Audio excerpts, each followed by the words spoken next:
Jewish Insights with Justin Pines on JBS is made possible in part by the clubs at Pearl River, New York, luxury rental communities for ages 55 and better, and the B.L. Manger Foundation.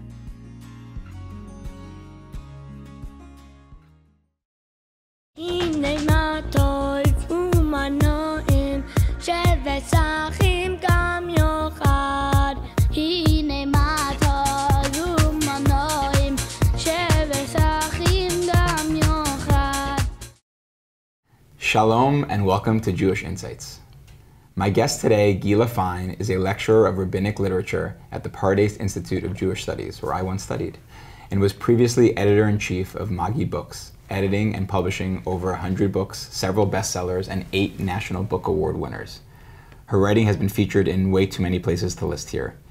Rabbi Lord Jonathan Sacks has called her one of the great Talmud teachers of our time. It's vitally important the Jewish world hear what Gila Fine has to say, and Haaretz has called her a young woman on her way to becoming one of the more outstanding Jewish thinkers of the next generation. She is the author of this book, The Madwoman in the Rabbi's Attic, Rereading the Women of the Talmud, a book that everyone is talking about right now, and we're thrilled to be discussing with her. And as you will hopefully experience in the coming minutes, it is an amazing and refreshing, and I would say thrilling, close rereading of 6 stories about women in the Talmud, with lessons that go well beyond that. I was literally reading a chapter the other day, and I audibly out loud said, "Wow!" while I was reading it, because I was so surprised by a twist that she turned that totally turned a story on its head. Most importantly for me, the week this book was released, my wife's mother, Rini Goldberg, who is one of the many women who have gone through Daf Yomi, the almost 7.5-year cycle of studying all 37 tractates of the Talmud, the Jewish oral tradition, and is now on her 2nd cycle, called me and said to me, "Gila is fabulous, you have to have her on Jewish Insights," and that kind of started this. So with that said, Gila, I am so thrilled. It's our first time meeting or chatting. I was at Pardes 20 years ago, so I didn't get to catch you as a teacher there. And we're literally meeting for the first time right now, and I'm excited to meet you. Welcome. Thank you very much. I am excited to be here. All right, and also thank you. I know that you literally just got off the plane from Israel, so this is a credit to you. If I make no sense, it's because I'm very, very sleep-starved. All right, we are very, very grateful. We've been waiting a long time for you to be in New York so we could have this conversation, and we are thrilled that you were here. So Gila, before we talk about this book, which is amazing, you're new to our audience here on JBS. Just tell us a little bit about yourself, who you are, how you came to become the Gila that you are today. That's a very loaded question. That's great. Well, according to your very generous introduction, yes, I don't know that I deserve all the nice things that you said in the introduction, but it is true that I learn, teach, and write about Talmud. How I became the Gila I am today, I should probably start off by saying that what I do today is about 1 million miles away from the world I grew up in. Okay. I grew up in a very small right-wing community where it was strongly believed that women should not, ought not, must not learn Talmud, cannot in fact learn Talmud. I'll just pause for our audience just to remind us, in case people don't know, we've talked before about the 5 books of Moses and the Bible more broadly, the prophets and the writings, things like Psalms and the book of Joshua and those kind of things, which you've overseen many books being written about them when you were at Magid. Now we're talking about Talmud, which is the oral tradition, which is kind of the conversations of the rabbis that puts into writing the oral tradition as it, let's say, evolved since, let's call it Mount Sinai, or however you interpret that, and is kind of plants the seeds for a lot of the legal discourse, rabbinic discourse, kind of the way we live Judaism today. And as you were saying, in your community, which was where? In Israel, a small seamline community. Israel. Yes, I thought England. yes. Okay, see, in spite of the accent, yes. I grew up in Israel. What part of Israel? You said? The Shomron. Okay, fine. So in the Shomron, you're in a community where women are, let's say, not encouraged, to put it mildly, very to study Talmud. Very strongly discouraged. Yes. But studied other areas of Jew, like studied. Yes. The school I went to was very strong in Bible. Yeah. Absolutely, it was a very strong Jewish education, but historically, women were barred from the study of Talmud. So you're right. Legally, you're saying within Jewish law, or the way Jewish law was practiced. So, going back to your definition of the Talmud. The traditional Jewish belief is that the revelation of Sinai consisted of 2 texts, a written text, which is the Torah, and an oral text, which was a compendium to the written text and was passed down orally from one generation to the next. until after the destruction of the Second Temple, the rabbis who were fearful for the preservation of this oral text decided to codify it. Right. That becomes a code of law called the Mishnah, and then this Mishnah is debated and discussed for centuries within the rabbinic study hall. A body of conversation is formed around it. And ultimately, that entire body of conversation is codified as the Talmud, where, at least in the Babylonian version of the Talmud, it becomes this encyclopedic work of Jewish knowledge. The rabbis kind of threw in there everything that they considered to be Jewish wisdom worth of preservation. And if you read a double-sided page a day, it'll take you 7.5 years to get through it. Correct. That's and reading a double-sided page a day is also no small feat, because these pages are incredibly dense and complex. But don't be discouraged from studying Talmud. Do it. It's the best thing you can do for yourselves, honestly. Okay. Great. Keep going. Okay. And I mean, I don't know that you necessarily need to do a page a day, but do Talmud in whatever form Start suits here. you. I have a book for you. There you go. Oh, okay. But going back to the original rabbinic text of the Mishnah, in the Mishnah there is a debate between two rabbis where one rabbi says women are forbidden from learning the oral law, and another one says women should be learning the oral law. And for various complex reasons, that first opinion, that women should not be studying the oral law, becomes codified. And so women historically were prevented from learning Talmud. Got it. And you were living in a community that was alongside that type of tradition? Correct. Okay. I was living alongside a community, within a community that was really no different from any other Jewish community you would have seen throughout Jewish history. Women learning Talmud today is the exception, not the rule. Great. Okay, so that's where we have you, that's the scene. You're studying, let's call it the 5 books of Moses. You know that well. You're getting a great education, but oral Torah, Talmud So I was studying Mishnah as well, which again women could do, at least from certain point historically, but not Talmud. Not Talmud, okay. And as a child, I struggled with religion. I had a lot of questions. I had questions about Judaism. I had questions about the place of women in Judaism. I had questions about the truth of the tradition. And I was certain that the Talmud had the answers, but the Talmud was forbidden. And so I became kind of obsessed with this forbidden text. Forbidden fruit. Yeah, it was a taboo, and taboos are enticing. Sure. And I don't think I was wrong in assuming that the answers were in the Talmud. I remember as a teenager, one night, everyone had gone to bed, and I crept over to the bookcase and I pulled a volume of my father's Steinsaltz Talmud off the shelf. And I didn't even open it. I just kind of stood there holding the volume, waiting for the lightning bolt to strike me down. Wow. Yeah, it was really that kind of sense that this is a forbidden thing. But no lightning bolt came. And so I graduated high school, I completed my National Youth Service, and then I went to seminary to study Talmud. Got it. Because I figured this is where I find the answers. Okay. And everything fell apart. Discovering the Talmud for the first time at 19, I was shocked to discover how terribly, terribly human the Talmud was. How it had all of the imperfections and the trivialities, the multiplicity of voices, the wild associations, everything that characterizes human conversation, the Talmud had. And at 19 I found that... Sorry, you're characterizing that as bad. I want to make sure I understand. Yes. At 19, when you're looking... expecting it to be what? I was expecting it. You were expecting it to based be. on everything that, I had grown up with. I was expecting some divine text, and instead I found something that was terribly human, which at 19, when you're looking for the divine truth with a capital T, I at least found quite devastating. Wow. And so I spent many more years struggling with the Talmud. And paradoxically, the very thing that had so alienated me was the thing I ended up falling in love with.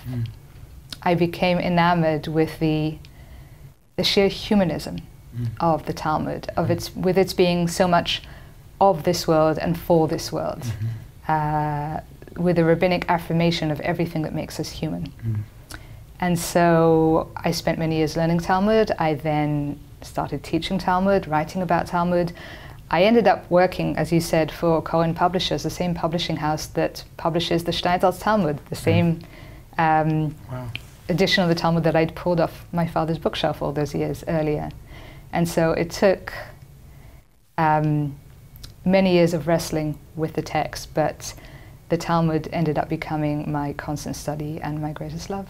Wow, beautiful. Okay, that's an amazing thing to come around that way. I guess I'll say just two reflections that are coming up for me, just perhaps selfishly, perhaps interestingly, is one is, I remember, you're bringing up two stories for me. One is my time at Pardes. I think I remember feeling like I had gotten into law school at the time, but I knew I wanted to know more Torah. And so I was like, I'm just going to pop over to Israel for a year, learn Torah, and then go do my life. And I'll just like check that box and I'll know Torah after that. I don't know where you're going, but I'm going to guess that your life was forever changed. Of course. Pardes does that. Right, and also because I realized, wow, this is the tip of the iceberg and there's so much more of this. And it goes on forever. And the second thing that I'll say, which I think will lead us into your writing of this book, is that I remember going through a period in college of feeling like who to trust, what areas of thought to trust, and feeling like everyone was selling things to me, and everyone like had its own interest at heart, and feeling like at the time that ultimately Judaism, whatever that means, was trying to help me live the best possible version of my life. That these debates that were happening in the Mishnah Talmud were conversations about what's the best way to build our society and to live as individuals, and feeling like, okay, I certainly feel like, in the boardroom of my brain, that Judaism should have a seat at the table, if not be the chair of the board, but that I wanted to look to Judaism's thought on marriage, on jobs, on how to build society, how to treat my neighbors, all those things. But I also remember realizing that, like, when evaluating all those different systems of thought, they all had flaws, and I think the flaw that I knew was there but didn't totally understand it was around, well, this is still a text that's written by men, and not only men but rabbis, right? So inherent in there is a stressing of knowing Torah on its own and being able to speak words of Torah. And another thing is that inherently, because it's a human text, the fact that women are not at least explicitly partaking in the writing process or the conversation process, their voice is missing from the conversation. So I know that there's a flaw there. But it feels like you could still have someone's best interest in heart without them being at the table, and that's an opportunity to grow. So that's going to lead me to kind of, I imagine you've had some thoughts over time about the role of women in the Talmud, and maybe that can kind of share a little bit around like why you wrote this book. So I described my religious struggle growing up, and personal histories are messy, but if I had to pinpoint an origin for the struggle, I'd probably go back to 3 days before my 12th birthday. I wrote about this in the book. I was visiting my grandparents in London, where, as aforementioned, I did not grow up. My whole family went out to the Science Museum for the day, and I was left behind with a pile of my grandfather's books and strict instructions to write my bat mitzvah speech. To this day, I do not know why my parents thought that was a good idea, but that is what they did. And so I didn't know much about anything, but I picked up the first book on the pile, which was Sefer HaAgadah, or the Book of Legends, this monumental collection of the stories of the Talmud arranged according to themes. And I opened to the theme woman because And just to clarify, before you keep going, the Book of Legends, what's interesting about it is that it, whereas the Talmud consists of a lot of legal discussion, this kind of pulls out, let's call it the stories part of the Talmud. Is that the fair way to describe it? Yeah, so the traditional breakdown is there are two meta-genres that comprise the Talmud and all of rabbinic so much nicer than I do, by the way. Meta-genres, that's amazing. I had some time to think about it. There are two meta-genres, keep going. Two meta-genres that comprise the Talmud and by extension all of rabbinic literature. There is halacha, which are the laws, and there is agadah, which is basically everything else.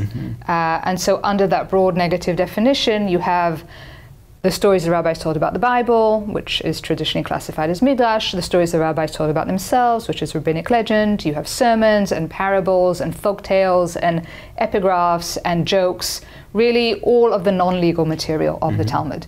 And so the Book of Legends is kind of a collection of all of that non-legal material arranged according to different themes. And so I opened to the theme woman because I figured bar mitzvah, that would be relevant. You looked up like woman in the index, and there's a section that's women. Not even the index, like in the table of contents. There's I just flipped to woman. 3 stories in, I felt a little bit uncomfortable. By the 10th, I was in tears. Oh my God. Sobbing as only a nearly 12-year-old can. Wow. I was so hurt I was so deeply devastated that the rabbis could have such a low opinion of me and my kind. The women in these stories were weak, they were irrational, they were greedy and petty and promiscuous and vain. I remember one of the sources read, when woman was created, the devil was created with her. So woman was the mother of all vice. 3 days before your bat mitzvah, not the best time to lose your religion, but that is more or less what happened to me that day. I cherry-picked a couple quotes from my speech, but nothing was the same after that. I spiraled into a serious religious crisis. I tried to make peace with a religion that I genuinely loved, knowing that its founding fathers felt about me the way that they did. I spent years searching for answers. I went to seminary to study Talmud. That did not help. But what did help, and where I ultimately did find answers, was when I went to university to study literature. Not Jewish literature? No, literature. General literature. Okay. Because that is where I learned to read Talmudic stories as Talmudic stories ought to be read, which is as literature. And that is where I discovered that these stories are not at all what they first appear to be. That there is a great deal more to the women of the Talmud than initially meets the eye.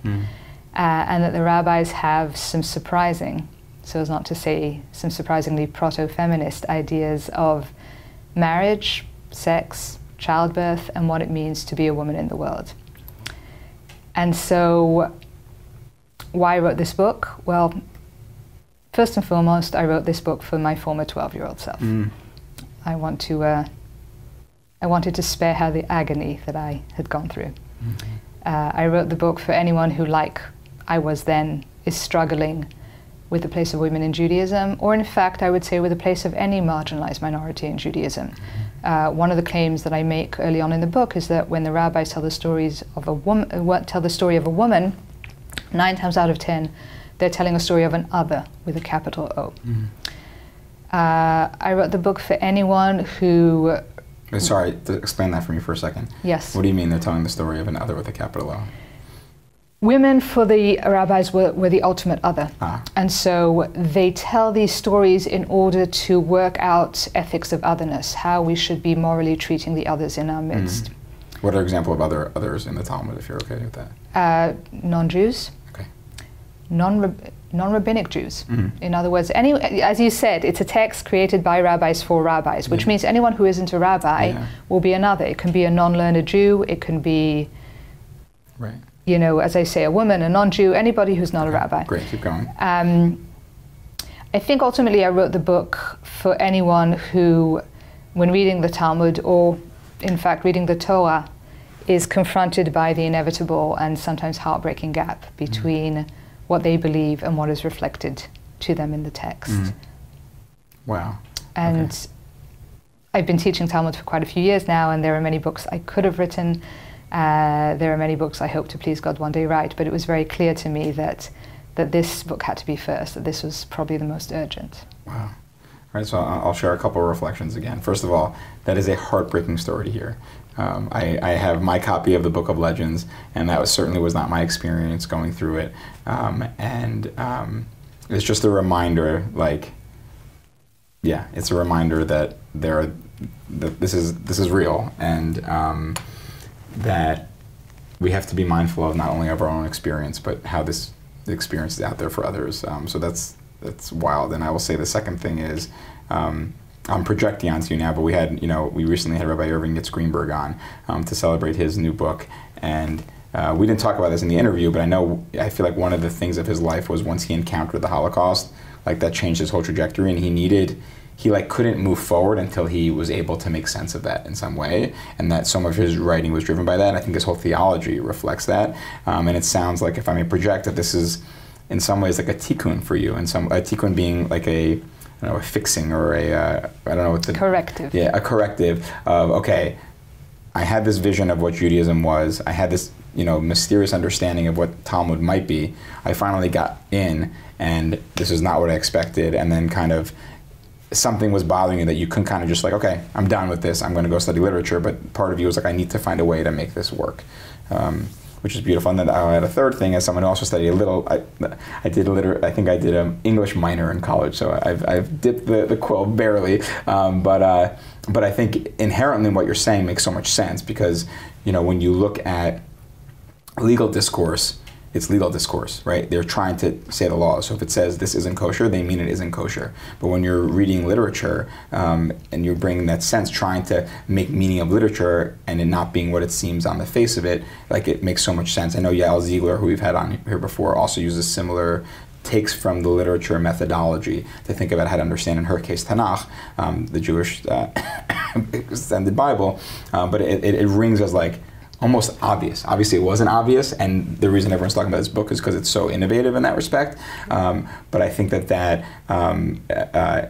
it's like, wow, that makes sense. Like, and by the way, credit to the rabbis if that's the case, that they like managed to put together legal discourse and these like very deep, complicated stories that on their face are one thing, but if you read slowly are another. It really reminds that there's like, you need like the oral tradition about the oral tradition to understand the oral tradition.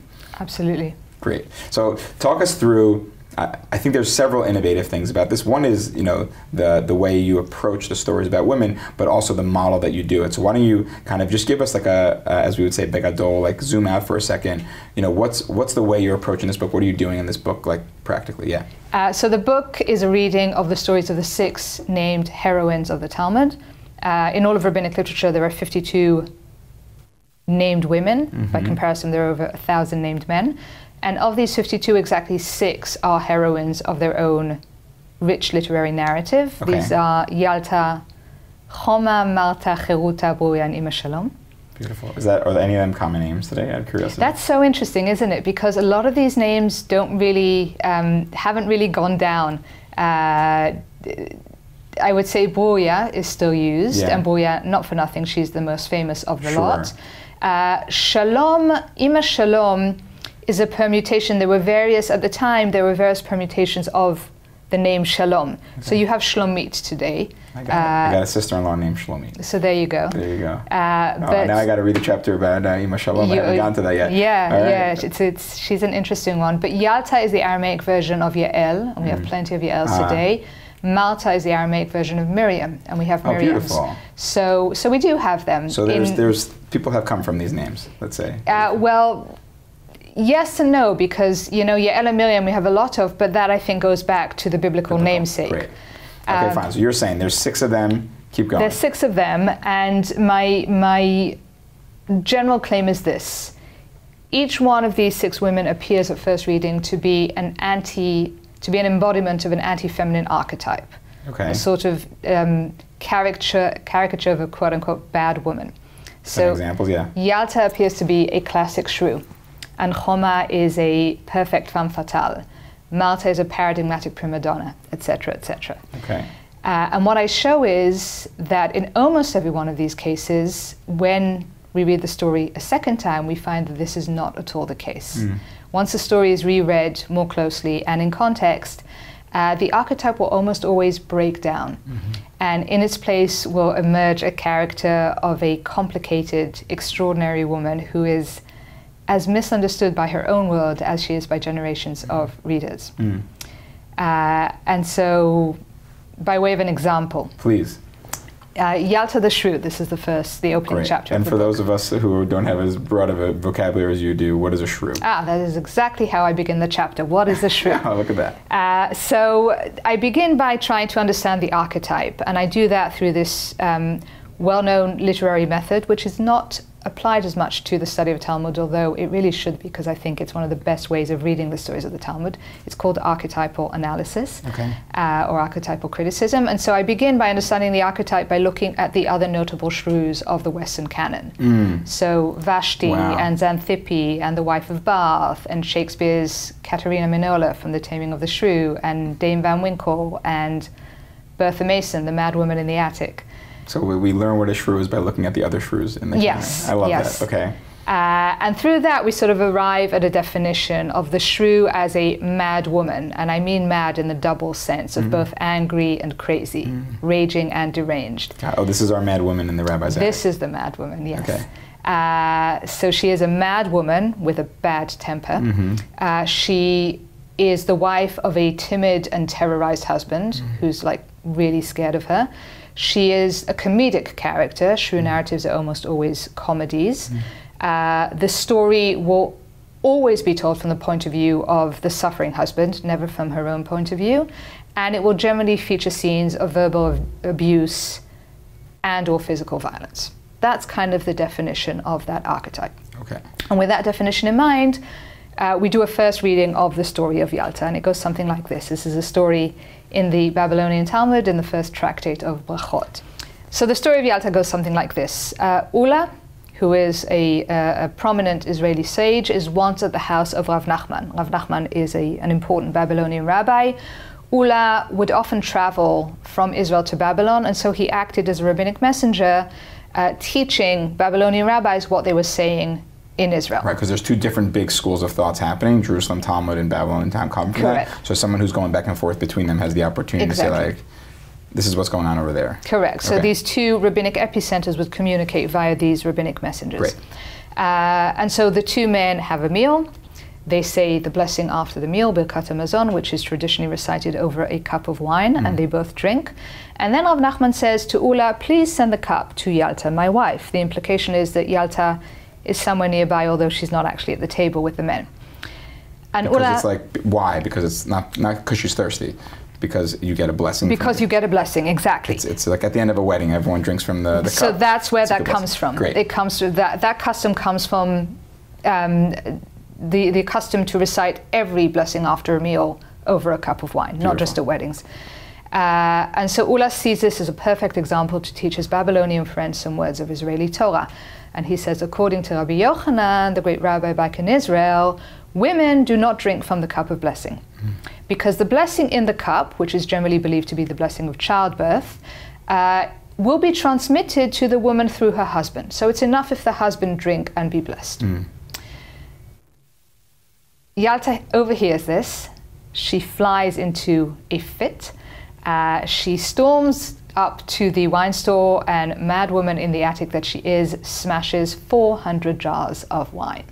Oh my God. She's so furious and violent and ill-tempered at this moment, she doesn't even care that the wine she's destroying is her own. If she can't have wine, no one is having wine. God, that's impressive that they had 400 jugs of wine, by the way. Yeah, so... I guess they like to host. They like to host. They were also quite affluent, specifically within that community.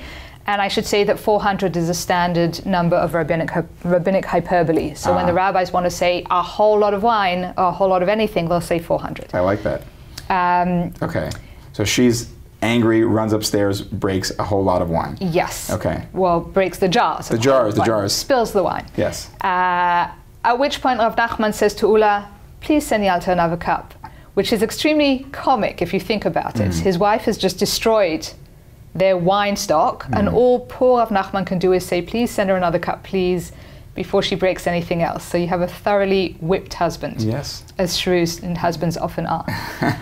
I'll pause and say, in a different book, we'll reread The Whipped Husbands. Sorry? I said, in a different book one day, we'll reread The Whipped Husbands. Well, I actually do a bit of, in the book, I look at these whipped husbands, yes. Because, you know, Rip Van Winkle, the great American short story, why does Rip have to go into the future? Okay. Because he's too whipped to stay with his wife. That kind of leads to the whole time-traveling adventure of Rip Van Winkle. Interesting. Yeah. All right, we'll get there. Okay, fine. All right, so he says, please send her another cup, and Ula agrees, sends her another cup, but he can't help it. He's a rabbinic messenger. He's got to teach. And so he sends it to her with a message. All that wine is counted as a blessing, which is in fact halachically true. The Shulchan Aruch tells us that... The Jewish legal code, yeah. The Jewish legal code of the Shulchan Aruch tells us that if you make a blessing over a cup of wine, all the wine in the vicinity becomes blessed. And so what Ula essentially is saying to Yalta is, first of all, you're ignorant, you don't know the law. And second, if you did know the law, you'd realize that you just completely overreacted. Right. You could have drunk from any cup. There was no call for this violent outburst. If you wanted to get the blessing, you could have had a sip from any of the vessels upstairs instead of breaking them. Got it. Okay, fine.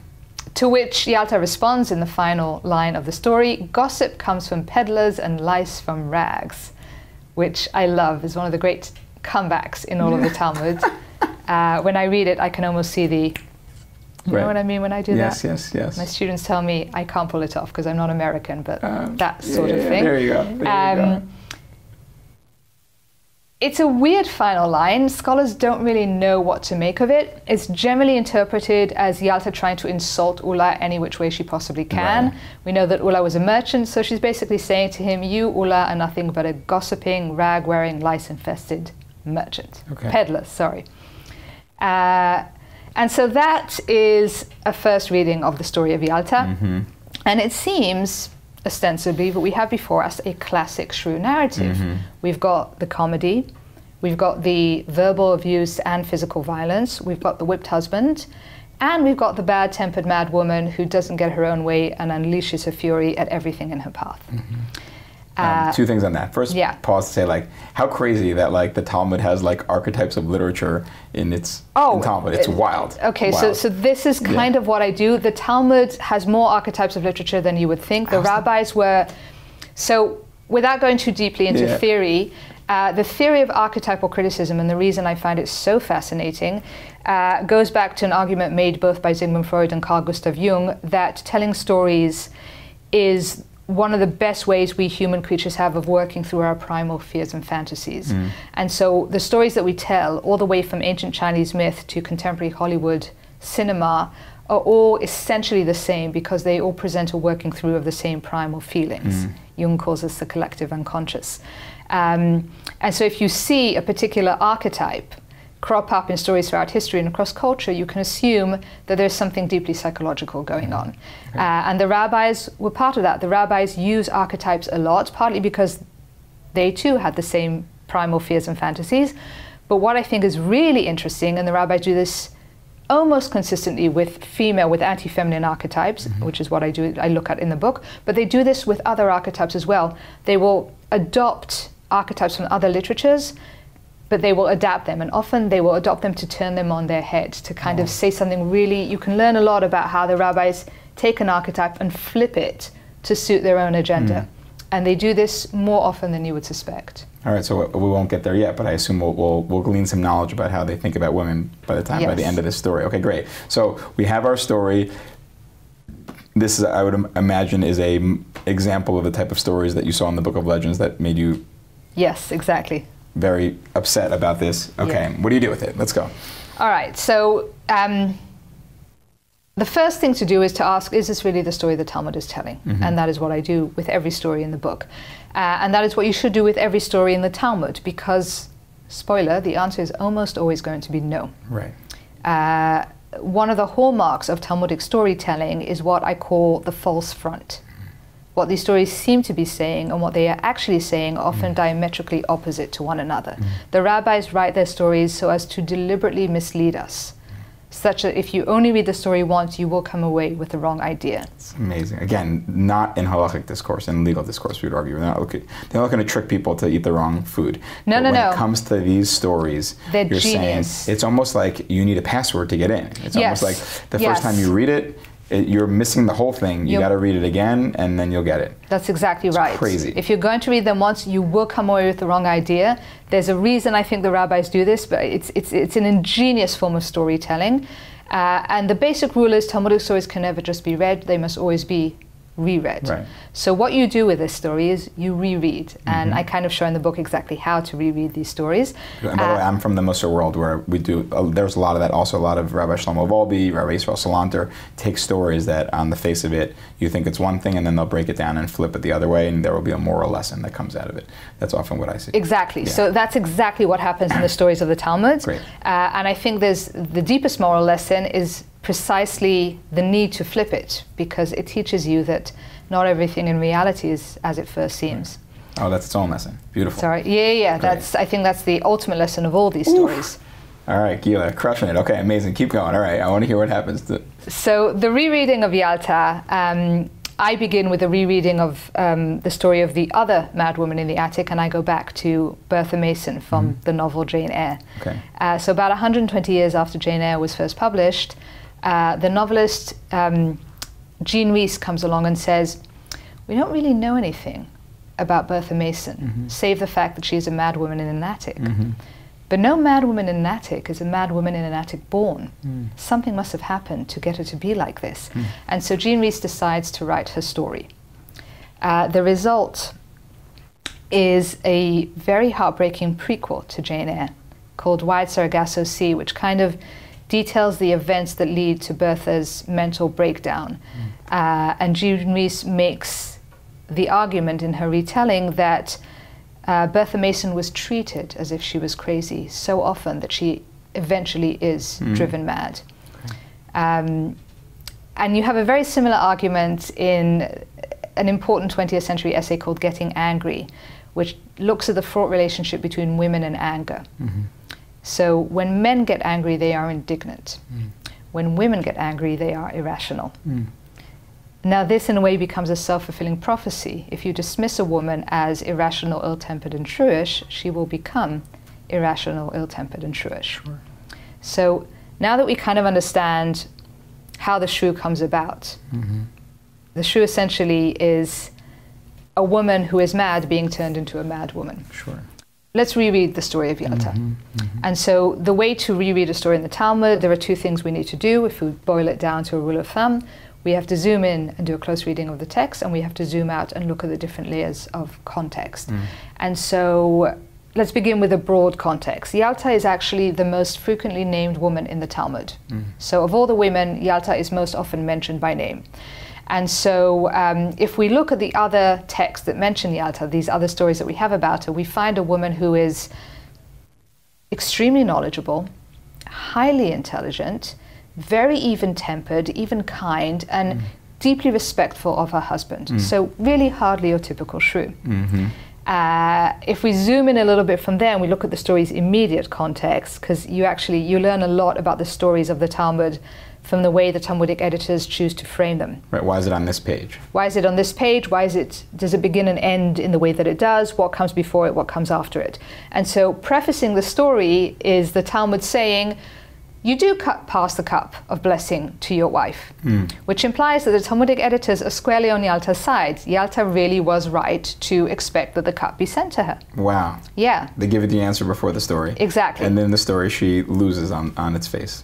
And then in the story, well, they kind of make it clear whose side they're on in this conflict. And another place where they make it very clear, you can tell a lot about whose side they're on by who they choose to give the last word to.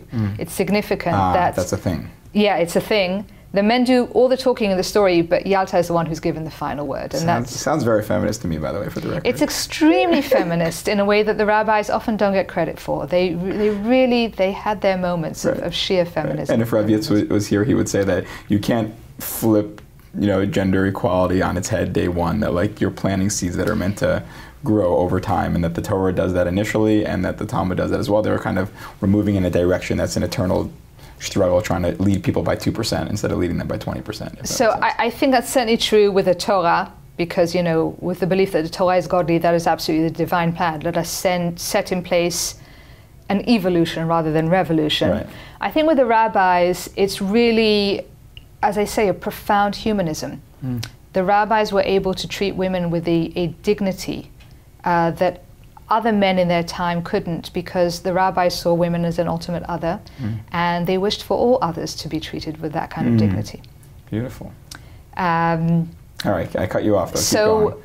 So that's the context. Broad context and the immediate context. The two things, number one, right before was, the broad context was that she's actually not a mad woman at all. She's smart, she's thoughtful, she's respectful, and the lead-in shows that the rabbis are on her side, and the very fact that she gets the last word also shows that the rabbis are giving her the platform. Absolutely right. I'm learning, I'm here to learn. Okay, keep going. And then, in light of all this, let's now do a close reading of the story, and this time let's try and do it from the point of view of the woman herself. As I said, true narratives are never read from the point of view of the woman. So let's try and do that now. So once again, to go back and reread, Ula is at the house of Rav Nachman. He's asked to send the cup to Yalta. He refuses, explaining that women do not need to be independently blessed. They are blessed through their husbands. Now, this is almost always read as Ula's being a sexist, and he's being sexist, and he's just trying to exclude women from this cup. Right. And for the record, he's not being a sexist in repeating the law that he's been taught in Israel. He's being a sexist, you would argue, or I would argue, I guess, that choosing to step in and point it out in that moment and being like, by the way, this is the rule, don't mess up. Right. I would argue that he's not being sexist at all. Okay.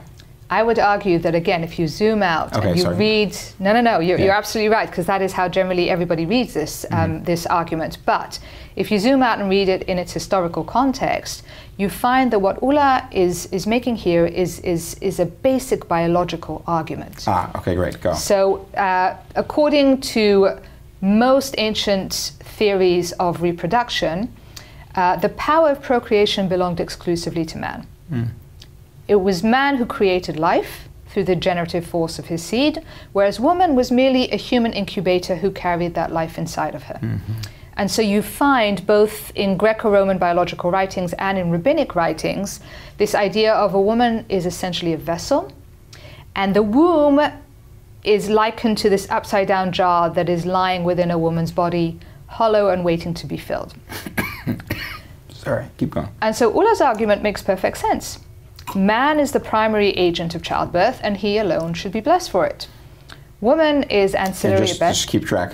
So he is saying only the husband needs to drink the wine because the male, as the progenitor, is the one responsible for doing that. So that's why he needs the blessing, and the woman is just a vessel that receives it. Exactly. And so he is making a halachic claim. Again, it could be something that he heard in Israel that he's repeating. But the point is that he's saying the law should reflect the way the world is, and this is our understanding of what the world is. Exactly right. So the law generally is made to cohere with the understanding of reality. And beautiful. This is why we love Torah, right? Because it's not trying to sell you something, it's trying to have you live a reality that reflects reality. Absolutely. And that's his understanding of reality. Great. Keep going. And not just his. Again, this was the pervasive biological fact of the ancient world.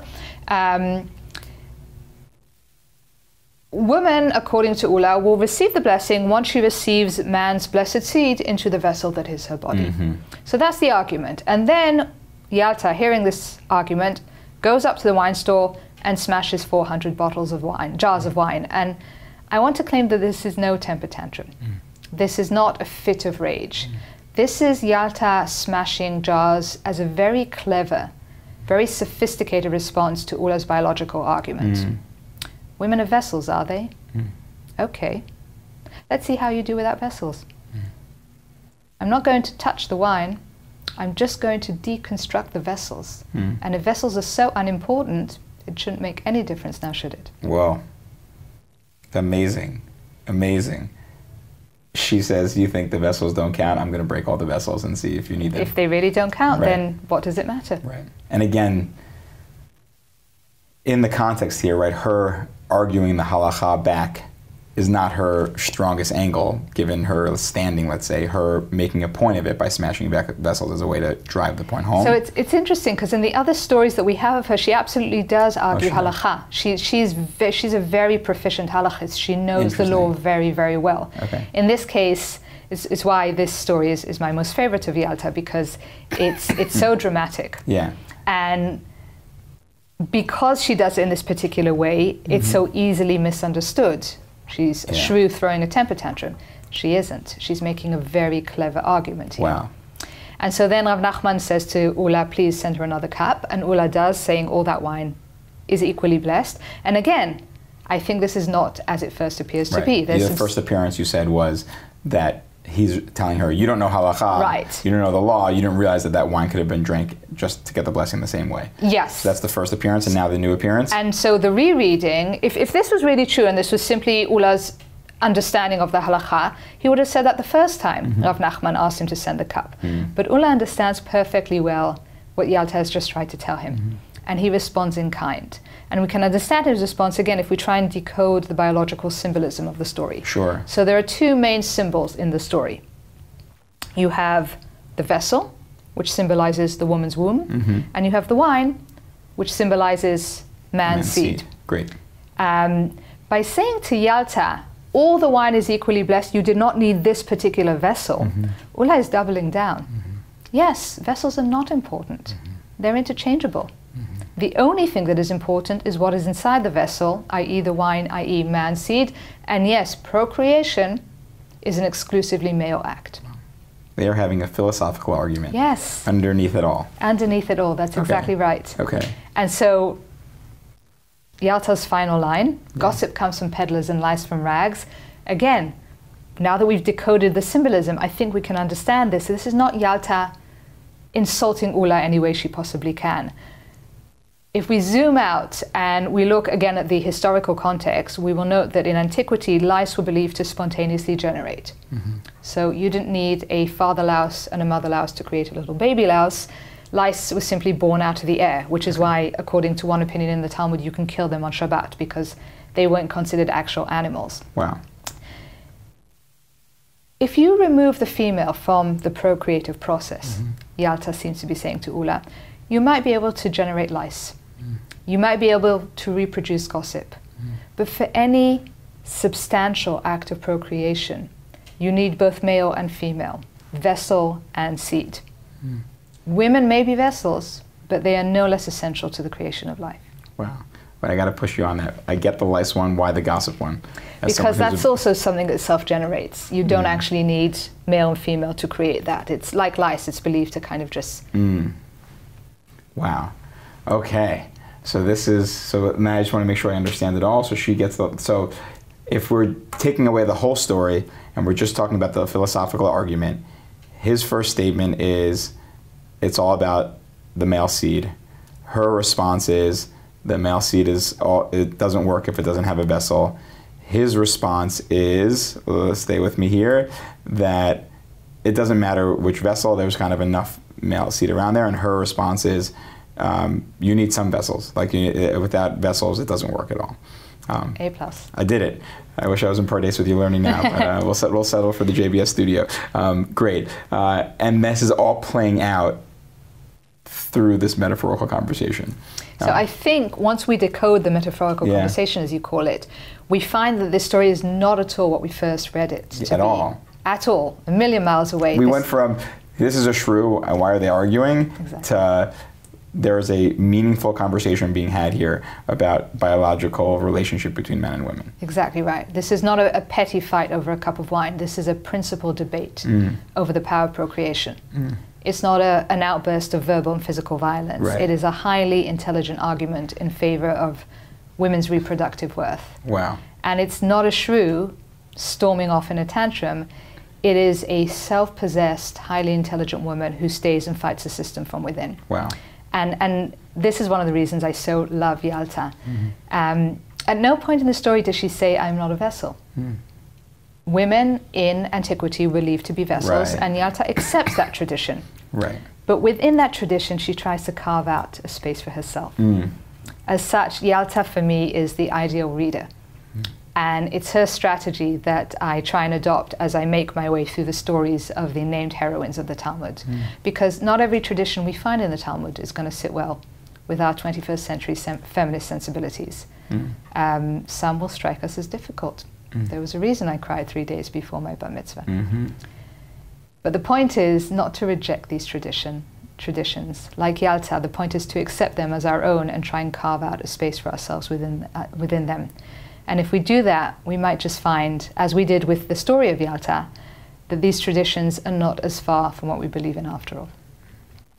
But I'll say one more thing. I mentioned that when the rabbis tell the story of a woman, 9 times out of 10 they're telling the story of an other, and they're imparting moral lessons about how to treat the others in our midst. And so I think the ultimate lesson of the story of Yalta is an ethical one. So Ula dismisses Yalta for being a raging shrew.